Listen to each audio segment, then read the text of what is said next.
Hi guys, welcome back with me again in this channel. So in today's tutorial I'm going to show you how you can catch this Void Light Deepfish in Fish It Roblox.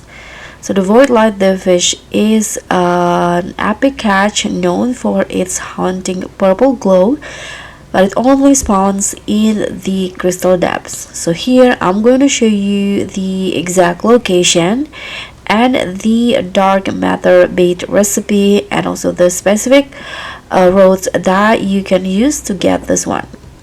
So as for the location, I got it of course inside the crystal depths, but for the exact location I got it while I fish in this at the top of this rock right here, and I'm using the element road with singularity bait to catch the Void Light Deepfish.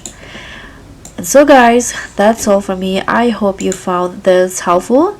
So don't forget to like, comment and subscribe. Also click on the thanks, and I'll see you in the next tutorial.